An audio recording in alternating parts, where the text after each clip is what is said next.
In the northern reaches of New York State, where rugged peaks kiss the clouds and lakes lie still beneath towering pines, the Adirondack Mountains have long offered something rare in the modern world: true wilderness.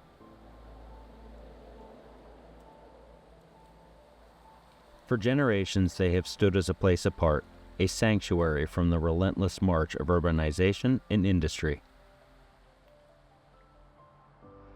It was this vision, a land unspoiled, a refuge for the soul, that first inspired efforts to preserve the Adirondacks.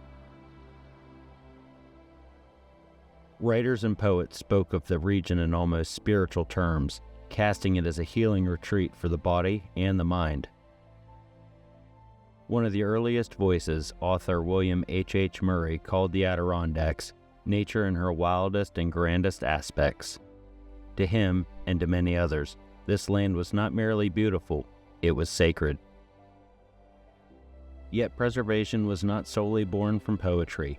A second, more practical voice joined the chorus, that of surveyor and conservationalist Verplanck Colvin. Colvin warned of grave danger. The unchecked destruction of forests, he argued, threatened New York's water supply, the very lifeblood of commerce and navigation downstream. He urged the state to follow the example of California's Yosemite, setting aside this vast wilderness for posterity. In 1885, those voices were finally heard. Governor David B. Hill signed into law the creation of a state forest preserve. Lands in the Adirondack and Catskill Mountains that were to be, in the words of the statute, forever kept as wild forest lands. That same year, a forest commission was formed. Its members traced a bold blue line on the map of New York, a boundary that would in time come to define the future Adirondack Park. In 1892, the park itself was formally established. Just 2 years later, at a constitutional convention, delegates unexpectedly endorsed what became known as the Forever Wild Clause. Ratified by voters in 1894, it took effect the following January, an enduring promise for generations yet to come. Most of the land within the park remained in private hands, vast tracts owned by individuals and companies alike. And though amendments were passed in hopes of safeguarding these wild places, the allure of the timber-rich virgin forest proved too powerful. In time, lumbering took hold, carving a deep and lasting footprint into the very heart of the wilderness. To reach this vast wilderness, most travelers passed through a small but bustling city on the edge of the Mohawk River, Utica, New York. With a history stretching back to the 1750s as Fort Schuyler, Utica had grown into a key hub of industry and transportation, thanks in no small part to the Erie Canal. By the mid-19th century, Utica was a city on the move. In 1836, the Syracuse and Utica Railroad connected it to Rome and Syracuse, and by 1853 it was part of the mighty New York Central. That same year, the Black River and Utica Railroad was chartered. Under the direction of Governor Horatio Seymour and the vision of builder J.S.T. Stranahan, it carved a path northward through rugged terrain. By 1861, reorganized under new ownership, the line expanded, ultimately falling under control of the Rome, Watertown, and Ogdensburg, and later the New York Central. But the most ambitious effort to pierce the heart of the Adirondacks came from a man named William Seward Webb. Dr. Webb was a physician, businessman, and inspector general of the Vermont militia, and he acquired the narrow-gauge Herkimer, Newport, and Poland Railroad in 1891. He standard-gauged it, extended it to Remsen, and from there he dreamed bigger, much bigger. Beginning in 1892, in a single furious season of construction, Webb pushed northward into the mountains, reaching all the way to Malone and beyond to Montreal. The Mohawk and Malone Railroad, as it came to be known, opened in the fall of 1892.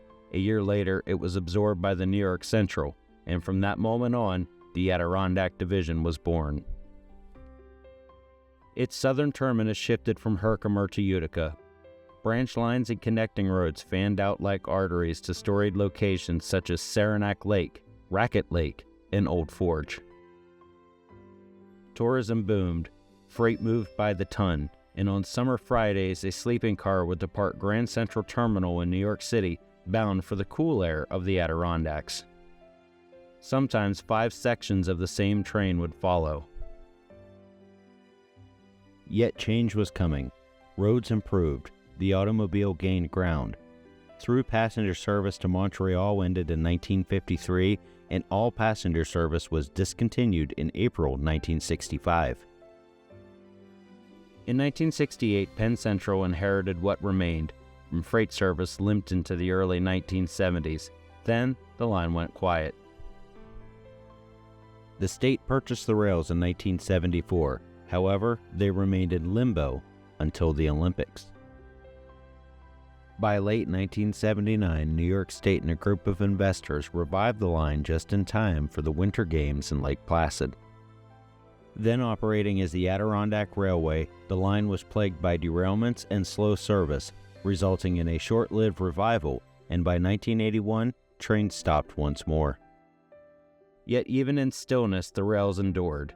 In 1992, volunteers and rail fans, driven by love, not profit, brought trains back.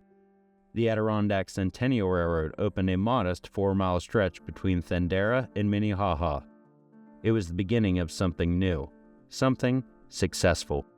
By 1994, it had a new name, the Adirondack Scenic Railroad, and a grand plan was drafted: restore the 142 miles between Utica and Lake Placid. By the mid-2000s, the railroad had completed almost half of the grand plan, but dreams ran into obstacles. Not all saw the rails as a lifeline. Some saw them as a barrier. Advocates of snowmobiles and rail trails fought to convert the corridor for many years, with legal battles raging. In 2017, the railroad won a reprieve. Then, in 2020, legislation sealed its fate, at least in part. The final 34 miles from Tupper Lake to Lake Placid was removed and converted into a trail. Still, a silver lining gleamed in the steel. The state rebuilt the line from Big Moose to Tupper Lake, and in 2022, for the first time in half a century, a train once more made the journey from Utica to Tupper Lake. Today, the rebranded Adirondack Railroad carries passengers into a land where loons still call across Mirror Lakes and spruce forests whisper with the wind. From Utica to Tupper Lake, from Thandera to the timeless wild, it remains a journey through both nature and history. This is more than a train ride. It's a living story, one that stretches across rails, across mountains, and across time itself.